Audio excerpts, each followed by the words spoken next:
Welcome to Kidney Talk, everyone. I'm delighted to be here today because we are starting doing a video cast for Kidney Talk. No longer a podcast, a video cast. And it's a little bit more fun because you can see our expressions, our smiles, and, you know, it's more fun to see people in person, but video has to do. So today we're going to be speaking to an amazing woman. Her name is Dr. Bettye Mashik. She's a doctor of psychology, and she's going to tell us a little bit about how she learned she had chronic kidney disease. And, you know, when you're a doctor of psychology, you want to know why things work, how they work, how to fix them. And I think that makes a lot of sense. So I'm anxious to hear her story. So welcome to the show, Dr. Bettye. Thank you so much, Lori. It's great to be here. Good to see you. Well, tell us a little bit, how did you learn you had chronic kidney disease? About 4 years ago, I went into my doctor's office, and let me preface all of this by saying that I am not a native of this area in Louisiana. All of my educational work, all of my background had been done in Arizona. So I come to Louisiana, and I don't have the medical facilities that I had where I was before. So I have been here several years and found a doctor that I really liked and went in to see my CBC. And she said, walked in and looked at the computer, and she said, "Oh my goodness, your numbers, you have chronic kidney disease." And I said, "Chronic kidney disease? What do you mean?" I had never heard of chronic kidney disease. I knew I had kidneys, but I had never heard that I had. So she said, "Yeah, it looks like that, but we're going to work this out. We're going to help you." I was devastated, absolutely devastated. And what did she mean by work with you? That was a question that I wanted to ask also. I said, "What are we going to do? What can I do? What can I do?" I mean, chronic kidney disease. My mind went to a relative of mine that's on dialysis, and I thought, "Oh my gosh, that was what I first thought of." That's my fear really started to rise, and I thought, I can't have kidney disease. So when she said, "We're going to work with you," she said, you go home and, just we're going to watch it. And that's what she said. So, this is a common problem because people are given a diagnosis and they're not given any ways to be able to help it or understand it. And of course, diet is a big issue. A lot of things are a big issue. But did she tell you what was causing your kidney decline? She did not tell me what was causing, because I did not have diabetes. I did not have high blood pressure. And having really researched now, I understand that those are two factors that really play into chronic kidney disease. But then as I researched it, Lori, I found out that the things that I was doing early on when I had a pain here and a pain there, over-the-counter drugs, over-the-counter, like aspirin. So non-steroidal medication. Absolutely. Yeah, people aren't aware of that. And so when did you start, like what kinds of pains did you have and how often were you taking the medication? Whenever I had a headache, I took a leave or an aspirin or whatever. When I had when my knees started to bother me early on, and I was like in my late 50s, early 60s, my knees started hurting, cramping and hurting, and I began to take over-the-counter medication for that. And I took it on a regular basis. Whenever there was, a problem, I took it. And I've come to realize that was probably the start of my kidney disease. Well, and one other thing that's interesting I'd like to know is what is your GFR? My GFR right now is 66. And when you found out, what was it? It was 41. Wow. So you really made a difference. I have really worked to make a difference. Well, and I want to get into some of the things that you did in a second, but I think one of the things I think listeners want to know is, can we ask your age? Laurie, I am 86 years old. I should say 87 because my birthday is next week. I'm 87 years old. That I mean, I don't know. 87 is the new 67. That's all I can say because you look amazing. And, Thank you you. know, one of the things that people aren't often told is your kidneys actually decline as you age, like your eyes. And there's just an actual progression of things getting old and tired.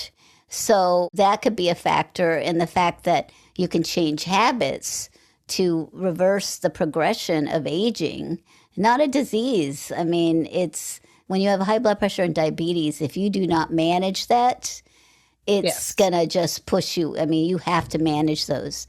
So tell us how you went. So I know the story. You went to Dr. Google.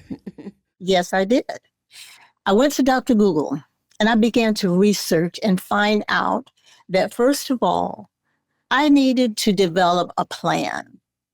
And that plan for me was to just stay active. I had already been walking 2 miles a day. And I added to that water aerobics. I realized that my meal planning had to be different, that my self-care had to be different, my mental health, and I had to include my family. Those were the issues that I really started to develop in terms of my plan. I had to come away, and as I watched, when I went online, I found that there were many people that had ideas about, you know, kidney disease. But I couldn't take everybody's. I had to really look at the research and I had to really understand what were the things that really I could do to make my kidney better. Yes, you don't drink tea and make your kidney better. I can tell you that right now. Um, it'll cost you some money and it might actually harm you because people take advantage of people who are looking for cures to, you Yes. know, make themselves better. So you came across a product called Renadil. And we want to talk a little bit about that today because it's a probiotic and dietary supplement, and it's formulated for kidney health. And you know, we're learning so much about the gut and the bacteria in the gut and how it leaks uremic toxins and wastes and you know all the different aspects. And then it it helps the urein and creatinine goes directly to the bowel and then into could get into your urine and your blood and it's very very complicated. But Uh-huh. science is learning more about how the gut and how you take food in. And we did a previous interview on this subject. It's fascinating. So tell us a little bit about that and how you came across this probiotic.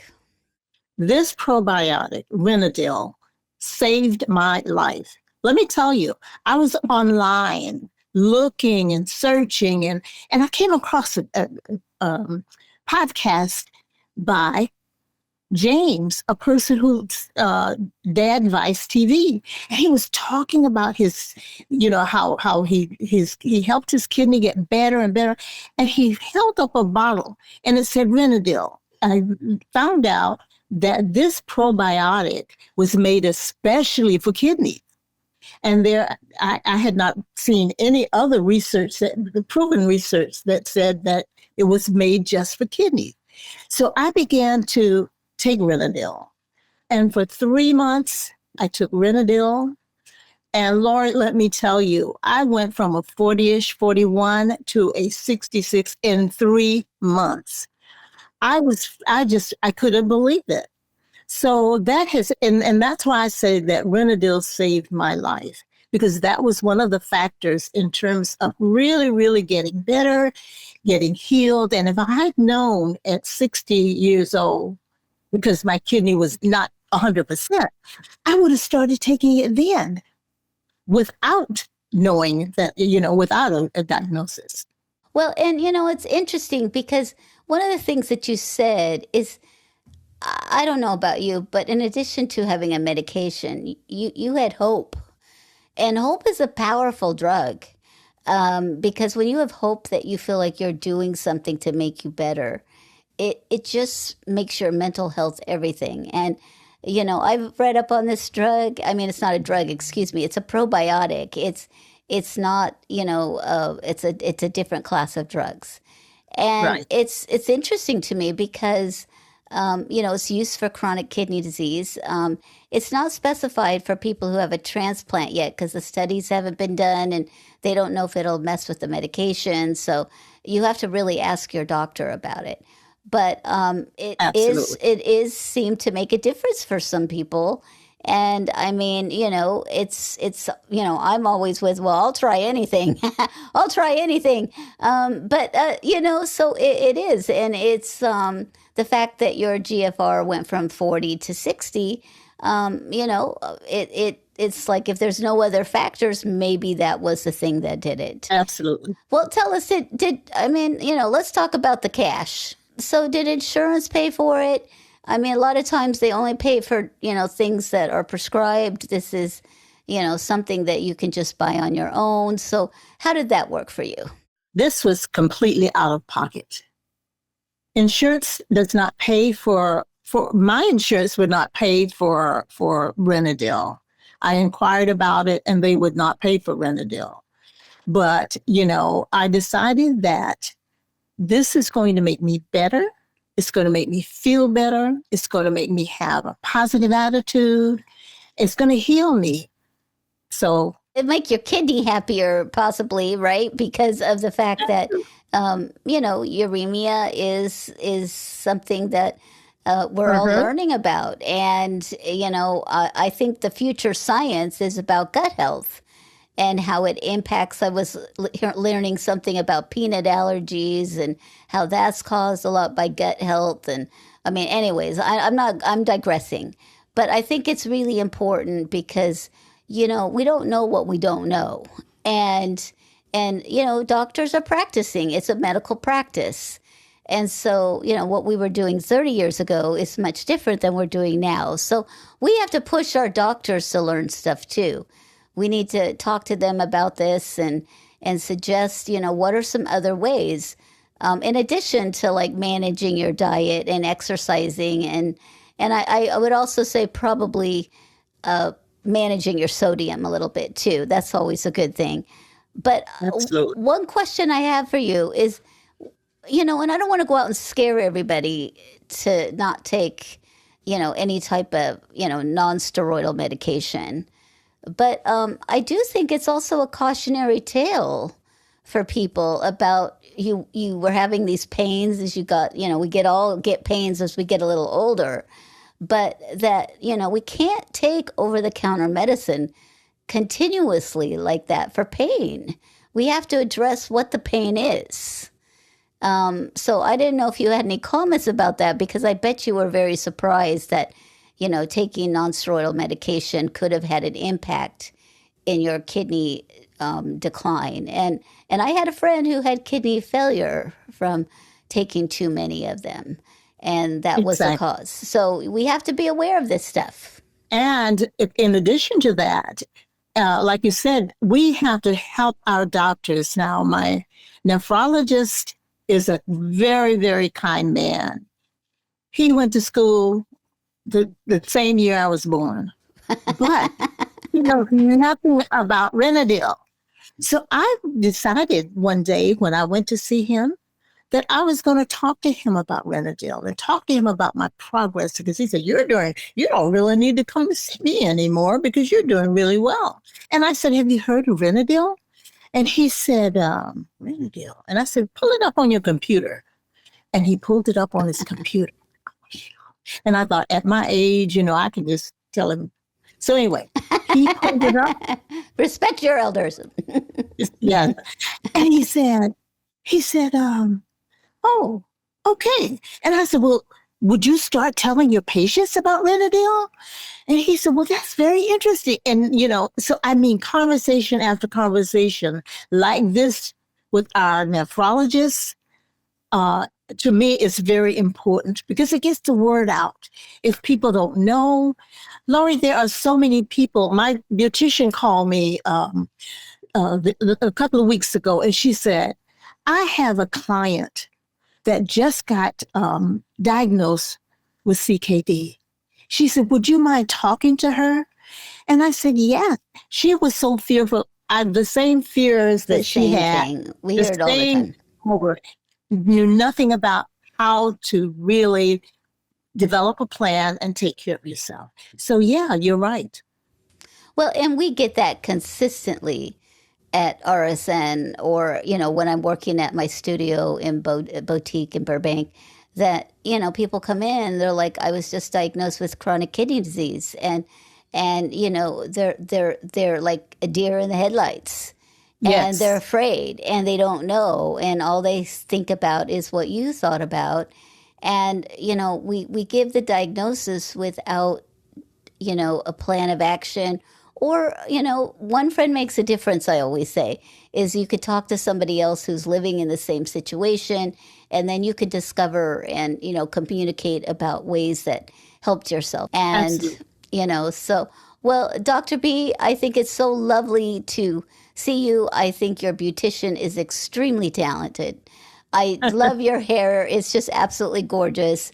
And I mean, I really appreciate you for being an advocate and and being, I'm going to give you some kudos for being 87 and setting up a whole video podcast. So all you youngins out there, I don't want to hear anything when we call you. I am, yes, yes. I'm excited about it. I'm really, really excited about it.